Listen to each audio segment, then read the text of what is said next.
with the prices, it's almost dumb not to buy one now, considering they'll be even more expensive, 2 years from now. Who knows what they'll be like in 2 years. And I don't care about having the 2024 dash or grill or anything like that, so.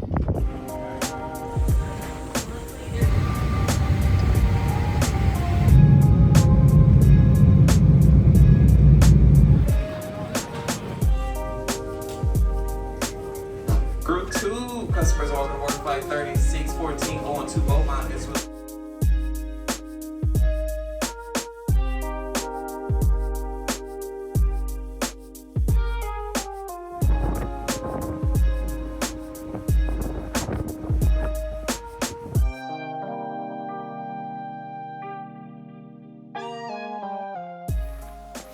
We did a thing.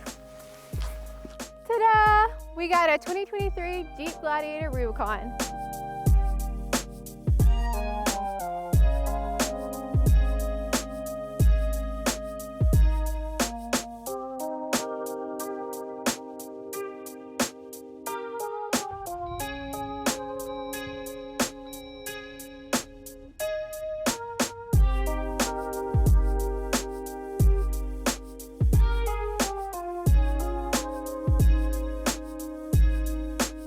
And as you can see, we still have Sully and Boo. Yeah, they're not going anywhere. No, we didn't get rid of one.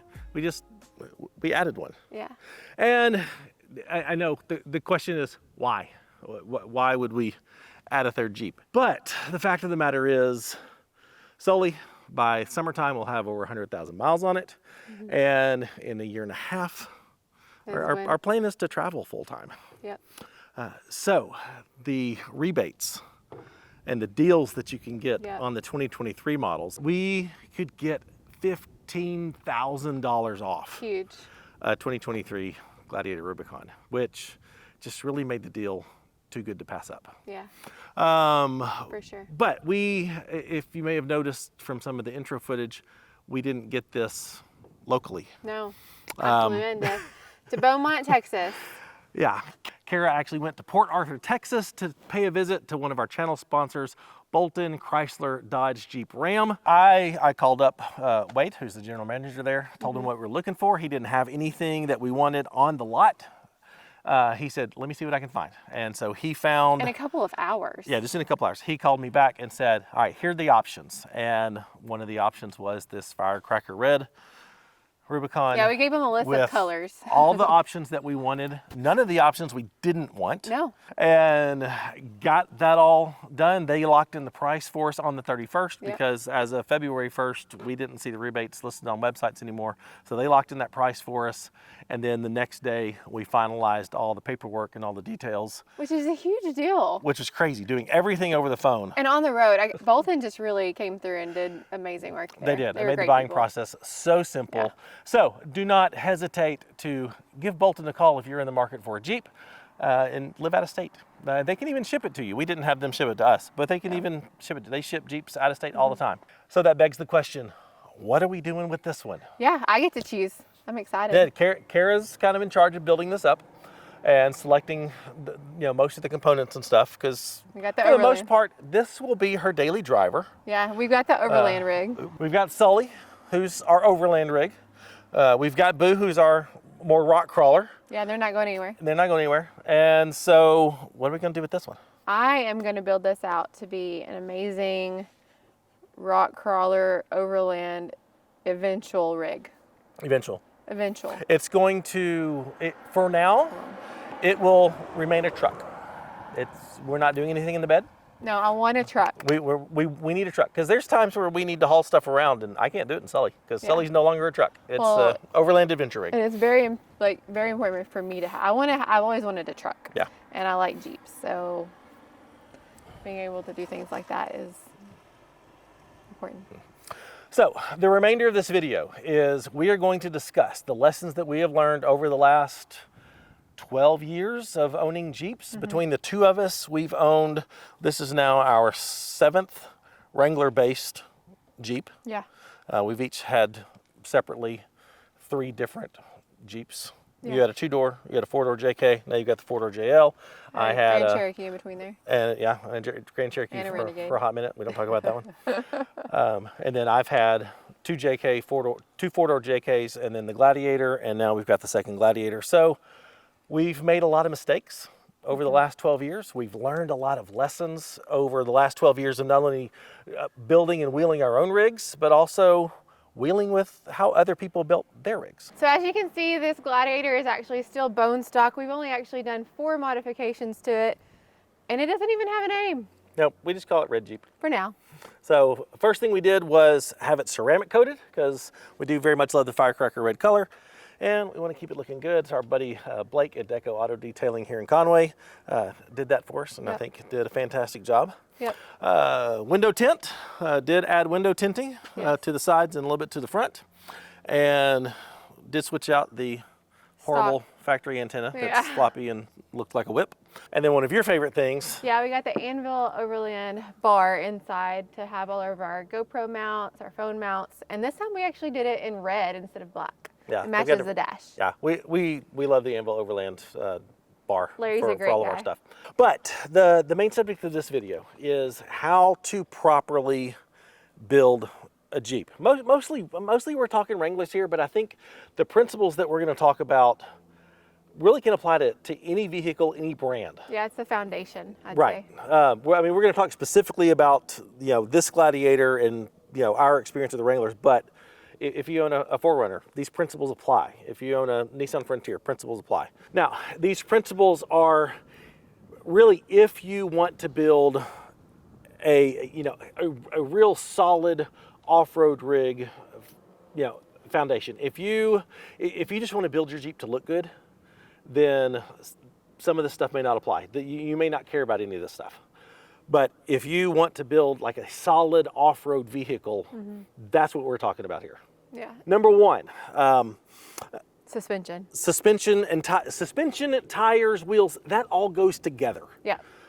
I say this all the time. Do not, of all the things we're talking about, do not cheap out on the most important thing that determines how your Jeep rides or handles, or any vehicle. Don't cheap out on the most important thing that determines how it rides and handles. Yep. Both off-road and I think more importantly on-road.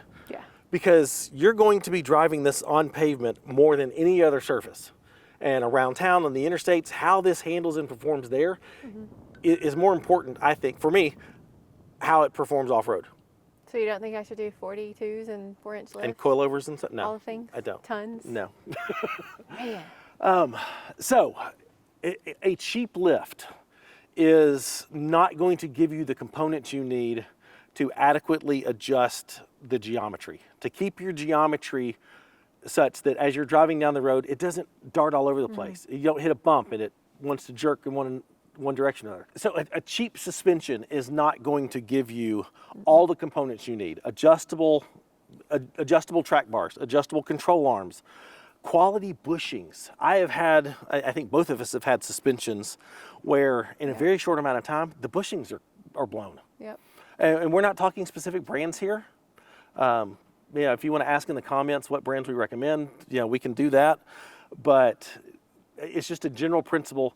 Get a quality lift with all the necessary components to adjust your geometry. Make sure that it's got quality components and the bushings and the joints and stuff. Because the last thing you want is 5,000 miles down the road, you've got a joint that's gone bad. You've got issues. Your Jeep is darting all over the place when it hits uneven surfaces and stuff. And honestly, whenever you first buy your vehicle, you want to have in your frame of mind, like, how are you going to use that vehicle? Because also, we've had suspensions that we've loved. And if you add more weight to that, it may not work for the vehicle that you have. That is exactly right. So, weight does come into consideration on your suspension.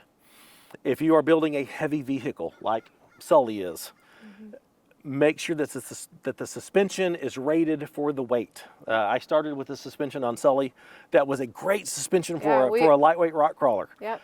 It worked great for me. It did, and it worked great on Sully before I started adding the weight. Yep. And then it just started to sag and sag and sag. So make sure that your spring rates match the type of build that you're doing. Now, when it comes to wheels and tires, wheels are totally subjective. We're not going to get into any specifics there. Just make sure they have proper back spacing for the width of tires and stuff. But lift and tires go together. What size tires are we putting on this? 37s. 37 1250s. Yes. We have 38 1350s on our other two vehicles. And I'm not really sure. Explain to me the whole difference between the 1250 and 1350. Weight, rolling mass. Okay. So a 37 1250 is obviously going to be a lighter tire. Okay. Is that what comes on the Extreme Recon package? Is the 1250s? The 35 1250s. Okay, because I knew that we liked those. Right. Because it didn't offset. Okay. Yeah. But when you're talking bigger tires, my recommendation is to go with the smallest tire that you can put on there that will allow you to conquer the terrain you want. We even debated 35s. We did. My personal opinion on a Gladiator, or my personal opinion on both Wranglers and Gladiators, I think a Wrangler can do just about, unless you like the really hardcore stuff, I think a Wrangler is amazing with 35-inch tires. The JLs and JTs, with the way they design the fenders and the stronger axles, it just makes it so easy to throw 37s on there. With just a small amount of lift, you can put 37s on them. If you don't know the type of terrain that you like to do, if you don't know how technical of trails you like to run, then just keep it stock. We know what we like to do. Yeah. And I think for a Gladiator, because of the wheelbase, a Gladiator on 37s, capability-wise, is equivalent to a Wrangler on 35s. A Wrangler on 37s will outwheel a Gladiator on 37s all day long. Also, whenever you're getting tires, just know that the bigger tire that you get, the heavier the tire is going to be, so that can wear out some components and stuff later down the road. Yeah, you put 37s, 38s on a Jeep, ball joints are going to go real fast. Ask us how you know. Ask me how we know. Ball joints, wheel bearings, steering components, all that sort of stuff is going to be impacted by those heavier tires. Now, I said lift and tires go together. I also think the mindset of bigger is better is not applicable here. Yeah. I see people asking all the time, what 6-inch lift should I get for 35s? Stilts. I mean, that makes you look like your vehicle skip leg day and your vehicle's on stilts. You don't need a 6-inch lift, not even to run 40s on the new Jeeps. You don't even need 6 inches to run 40s. So go with the smallest, the shortest suspension that you can get away with for the tires that you're going to run. For us, you want a lower center of gravity. Yeah, that's exactly why. Center of gravity is lower. The ability to correct your geometry is easier with the shorter lift than versus the harder. A 6-inch lift, you got to replace everything because all your geometry is so out of whack that it's insane. So tires, just pick the tire size for the terrain you want to travel on that will get you over it. Pick the suspension that will allow you to accommodate those tires, and don't cheap out on the most important thing that determines ride quality and handling. Up next, let's talk armor, specifically bumpers and rock rails and those sort of things, because we definitely learned some lessons in that area over the years. And this is one of those things, if you're just building your Jeep to look good and you don't care about serious off-roading, you can honestly skip this part. Just buy whatever bumper you think looks good. But if you're taking it off-road and you're going to be attaching a winch to it, and you're going to need possibly some serious recovery, the bumper matters. Yeah. Your armor matters. We had an issue with the original bumper that we put on this. And I thought it was a great bumper. That was a great bumper until she got hung up on Holy Cross and was backing off of a rock, and actually the skid plate on the bumper, which was the same material as the bumper, caught on the rock, and it just peeled back like aluminum foil. And so I got to thinking, so what should you be looking for in a quality bumper? First of all, if it's cheap and you're finding it on Amazon, that should tell you it's not quality. If it's not U.S. made, if it's not made in the USA for steel and quality manufacturing, I think that's a sign. I got out my handy dandy little caliper, and the Jeep bumpers. This one, we got the plastic one on the front, we've got the steel one on the rear. I know that the factory bumpers that come on these, the steel ones, are not quality steel. So I just decided to measure, check the rear bumper on this, 1/8 of an inch thickness. That's not much. It's not much. And I have I mean, it'll bumped, get you, it'll get you through there. it will. But I have bumped into a tree back when Sully had the factory bumper on it. Took very little to dent that bumper. Like very slight tap and dented the dimple. bumper. So we have, this one had the bumper that we had on Boo at the beginning, very thin steel. So we now have a different bumper on Boo. I checked it. It is 3/16. So She's solid. that is a solid bumper. I checked my bumper on Sully, also 3/16 steel, both front and rear. Yes, they are heavier, but they are also more solid. I have backed into so many trees with the bumper that's on Sully. There's some scratches, but there's no dents on that bumper. I have run into trees and rocks, and you have run into rocks with your bumper, trying to get up obstacles. There are scrapes, but there are no dents in these bumpers. Now, let's talk rock rails. Because most people are lifting their Jeeps, bigger tires. They think, I've got to be able to get in my Jeep. Yeah. And what's the first thing they think of? Steps. Steps. If you're just building, a grocery getter, and You see those ones that come down when you open the door? You see the rock rails, and then they've got the steps, the hoops that drop down. Yeah. If you're just driving around town and you need to step, that's fine. But if you were taking it off-road, I have seen They're gonna get pulled off. so many of those Yep. hung up on rocks, literally ripped off Yeah. the frame. When we were on the Go Explore women's trip, a lady that was on it. Yeah, literally- the 4Runner. No, it was Oh. her Jeep. It was Diane. Oh, it was Diane. You're right. She had the rock rails on the side, it was like the factory ones that come with it, and it just pulled it right off. And Yeah, we just carried it along. I was thinking of a 4Runner that had the drop down steps. Yeah. That on another Go Explore trip that they ripped okay. off on a rock. Yep. So the steps, bad. If you need a step, I recommend, there's the electric drop down steps that some companies make. Those are fine. I wouldn't put them through heavy abuse. Or water. Not sure about the water.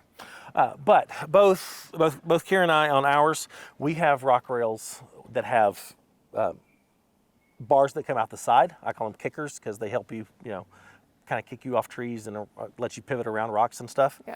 And those make excellent steps as And well. some of them come out farther than others. Like yours come out farther. Yeah. Mine's more angled. Yes. So if you need a step, look at a rock rail that has a bar that comes out the side, not steps that drop down from the bottom. Yeah, and that adds a little bit more protection too around the body. It does. Some other key considerations to think about when you're building an off-road rig, whether it's a Jeep or anything. If you are adding weight, definitely need to consider a brake upgrade. I have done the brake upgrades on Sully because it is so heavy. And towing with this, brake upgrades are key if you're going to build a heavy rig.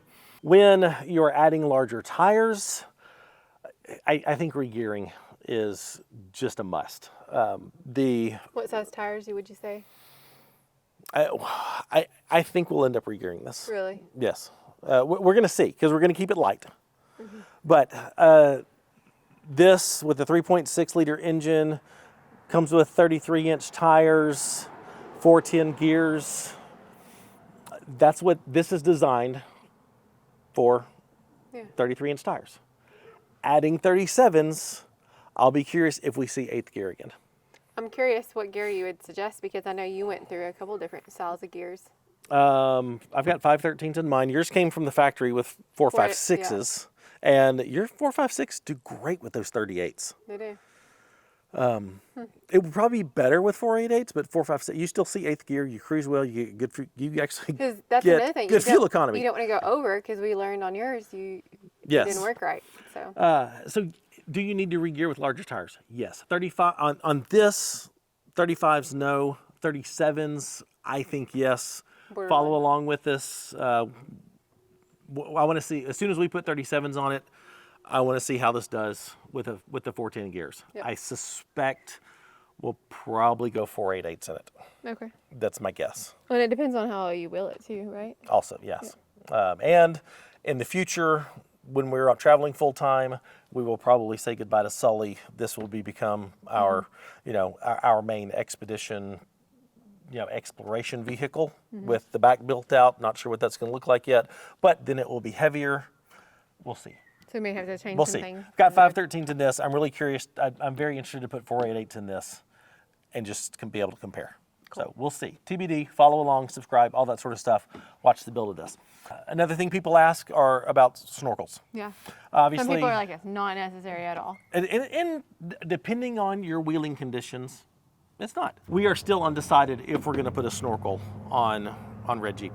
Yeah, I'm thinking that we may, but it's just, you got to factor in there's only two types of, you either have to cut. You've got the safari style snorkel like this, or you have the low profile like I have on. the Rugged Ridge amphibian snorkel. But then that depends on what side, if you have lights. And so everything, you got to have to weigh it all. Light bar brackets do not work with the Rugged Ridge snorkel. Yeah. That's why I have this one on here, because I have that. And I don't like that one. And she because doesn't I like don't this the way it one. looks. It's a perfect snorkel, but I just don't like the look of it. So we're on the fence. But if you are traveling in muddy and water conditions, Dusty. water crossings like we have here in the Ozarks, I think it's cheap insurance from getting hydrolocked. If you travel in dusty conditions, they really help keep the dust out. But do you need one? Depends. Yeah, I mean, we have several friends that they've wheeled without one, and they've managed, but they're very also conscious of what they're doing. Yes. I think we're biased towards snorkels because we're here in Arkansas. Yeah, for sure. One very controversial subject that I'm going to just touch on it real quick. And this is an aesthetic thing, And kindly. but and I'll try to be nice, it can affect performance. And that is, especially on Jeeps, Toyota people, you don't have to deal with this, angry grills. That replacing the factory grill, I think it's a huge no-no. If you're gonna put an angry grill on your Jeep, that's fine. Just know what comes with it, but be mindful of the style and design, because so many of those angry grills They affect the intake. significantly cut the airflow to the radiator off. Like some of them cut it in half. And if you've never had a JL or a JT before, the fans on these things are annoying, and if you can do anything to prevent that fan from kicking on, which is so loud, We probably hear it more because we're filming. probably. But just be mindful of how much airflow is being blocked from the grill design if you're going to replace the factory grill. Yeah. It's a thing, especially if you're running in hotter environments, that sort of thing. So just be aware of that. Last but not least, you definitely need to have some type of recovery gear. It's just insurance. You got to. And the type of recovery gear is going to depend on where. If you are wheeling in an area with trees, And if you're solo, solo too. But if you are wheeling in an area with trees, I think a winch is just a must. yes. Because that is the simplest recovery, is just to attach to a tree, pull yourself out, boom, done. And if you were wheeling in the desert, like we just came from the desert, we just had an awesome trip down there. Had we gotten into a situation, there were no trees to winch off of. Nope. So either travel, if you're going to use a winch in the desert, travel with a friend who you can attach to, or traction boards. Traction boards in the desert and snow are fantastic. Or the dead man things that you can bury. Yeah, or other possible solutions for that. But just be mindful of recovery gear. If you're out wheeling, have a means of recovery, because the last thing you want to do is get stuck in mud, hung up on a rock, and you have no means to get yourself off. And if you are out there wheeling and you do have the means and you do get stuck, have the education and know how to use your gear. Yeah, because recovery is dangerous. So know how to use your stuff. I hope this was helpful. I hope you learned some things, and welcome to our new Jeep and this crazy adventure. But yeah, we really take into consideration everything that we've done. Yeah, and we are looking forward to building this up. I am. We very much so. So be sure and follow along with us on the channel. We will show you everything that we're doing and the why and all the things. We are on the fence on what brands we're going to go with. You know, we tried not to mention brands because even we're on the fence when it comes to brands. We've got builds, build videos on these two. So if you want to see how they're built, go check those out. This one, we may intentionally do it different, just so we can try new things. So we'll see. We'll see how it goes. We may go with what we already know, or we may try something new. TBD on that one. Yeah. As far as brands go. Yeah, for sure. So. And if you want to help us name this Jeep, leave a comment below and let us know what you think. What? Yeah. Really? Yeah. We don't Honestly, go to strangers to have them name our child. This is a Jeep, not a child. This I'm is your just baby. curious what This is your baby. I'm just curious what they have to say, what they think. Okay, all right, we heard it. I just she want wants to your take input. your. I may not use anybody's. She has complete freedom to ignore everything you say. And veto Just like you everything. have complete freedom to ignore everything we just told you about. That's also true. So we do hope this was helpful. If you would like, subscribe, give us the YouTube love, check out our Patreon. If you want some behind the scenes stuff, access to special events, special content. Monthly live streams. Monthly live streams with us, all of our GPS data. Look at that Patreon link in the description. And for all of our merchandise, Yep. go to shopoverlandapparel.com. Yeah. See you next time. Bye, guys. Bye.